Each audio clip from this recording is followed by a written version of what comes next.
ত্রিপুরা রাজ্যে BJP government পুনরায় গড়তে চলছে, তার পাশাপাশি আমরা বিজয় মিছিল করতে চাইছিলাম। তো 3 নম্বর ওয়ার্ড থেকে সিরাজুম্বারও বাড়ির সামনে পাই আমরা তাই সিপিএমর মেম্বার, এরপরেও ভাই তান ঘরের সামনে আমরা 1 ঘন্টা বক্স বাজাইছি, মাইক বাজাইছি, এখানে জমায়েত হয়েছে। তো এরপরেও আমরা খাওয়া কিছু কোনো বাধা দিছে না। 3 নম্বর ওয়ার্ড সারিয়া আইয়া যখন 2 নম্বর ওয়ার্ডে ঢুকছি, ঢুকার পরে আমি মিছিলের সামনে আসছিলাম। তো লুকমান উদ্দিনের বাড়ি আমি তো ক্রস করি আই গেছি, তো তারা পিছনে আসিল। তো হঠাৎ করে তারা সিটকার দিছে, সিটকার শুনিয়ে গিয়ে দেখছি তার ভাই একজন আব্দুল শুকুর হে রাস্তাত ফোড়া, তো এইখানে টেলা দেখা। তো আমরা 2-3 জনে ফুল ভূমিকা নিয়েছিলাম, কারণ এখানে কোনো গন্ডগোল করছে না, না তো আরো বড় আকারের করতো আসলো। কারণ তারা কিভাবে প্রস্তুতি নিত? তারা এখানে কিছু মানুষের সমর নাই, কিছু মানুষের হাতে অস্ত্র আসিল, কিছু মানুষে আমরাও যেরকম কিছু মানুষে নিরপেক্ষ চাইছে, তারার মানুষও চাইছে। কিন্তু এটা কি অস্ত্র আসতো?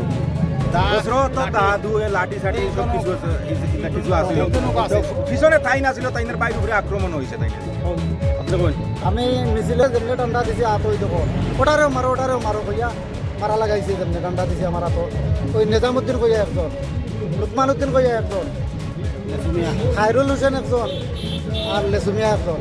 তারা 4 জনে অস্ত্র লইয়া, আর বাকি এরা মারপিট করছে না, দাঁড়াইয়া দেখছে, অথচ একটু দূরাবান্ধা করছে। বাকি আর ওইখানে মানুষ 60-70 জন আসলো। তারা বেটা বেটি কি অস্ত্র আসলো?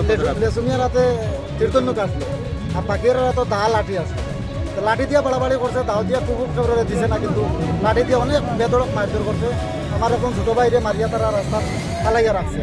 পরে এইখান থেকে পার্টির কর্মী নেতৃত্ব আইছে, তারা উঠাইয়া প্রশাসনের গাড়ি দিয়ে এটা পাঠাইয়া দিতে হচ্ছে।